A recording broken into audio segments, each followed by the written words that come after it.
Baby corn pepper fry. Baby ಕಾರ್ನನ್ನು ಚೆನ್ನಾಗಿ ತೊಳೆದು ಈ ರೀತಿ ಕಟ್ ಮಾಡಿ ಇಟ್ಕೊಳ್ತಾ ಇದ್ದೀನಿ. ಇದಕ್ಕೆ ಬೇಕಾಗಿರೋ ಮಸಾಲೆಗೆ 1 ಚಮಚ ಕಾಳುಮೆಣಸು, ಧನಿಯಾ, ಜೀರಿಗೆ, ಸೋಂಫ್ ಇಷ್ಟನ್ನು ಹಾಕಿ ಪುಡಿ ಮಾಡಿ ಇಟ್ಕೊಳ್ಬೇಕು. ಬೇಬಿ ಕಾರ್ನ್ಗೆ 1 ಚಮಚ ಮೈದಾ ಹಿಟ್ಟು, 1 ಚಮಚ ಕಾರ್ನ್ಫ್ಲೋರ್, ರುಚಿಗೆ ತಕ್ಕಷ್ಟು ಉಪ್ಪು, ಅರಿಶಿಣದ ಪುಡಿ, ಖಾರದ ಪುಡಿ, ಶುಂಠಿ ಬೆಳ್ಳುಳ್ಳಿ ಪೇಸ್ಟ್, ಧನಿಯಾ ಪುಡಿ, ಸೋಯಾ ಸಾಸ್.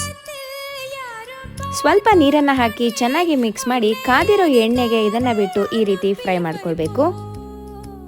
ಮತ್ತೊಂದು ಪ್ಯಾನಿಗೆ 2 ಚಮಚ ಎಣ್ಣೆಯನ್ನು ಹಾಕಿ ಸಣ್ಣಗೆ ಹೆಚ್ಚಿಟ್ಕೊಂಡಿರುವಂಥ ಈರುಳ್ಳಿ, ಶುಂಠಿ, ಬೆಳ್ಳುಳ್ಳಿ ಇಷ್ಟನ್ನು ಹಾಕಿ ಫ್ರೈ ಮಾಡಿ ಸ್ವಲ್ಪ ಉಪ್ಪು, ರೆಡಿ ಇಟ್ಕೊಂಡಿರುವಂಥ ಪೌಡರ್ ಹಾಗೆ ಸೋಯಾ ಸಾಸ್, ಟೊಮೆಟೊ ಸಾಸ್, ಸ್ವಲ್ಪ ನೀರನ್ನು ಹಾಕಿ ಇದನ್ನು ಚೆನ್ನಾಗಿ ಮಿಕ್ಸ್ ಮಾಡಿ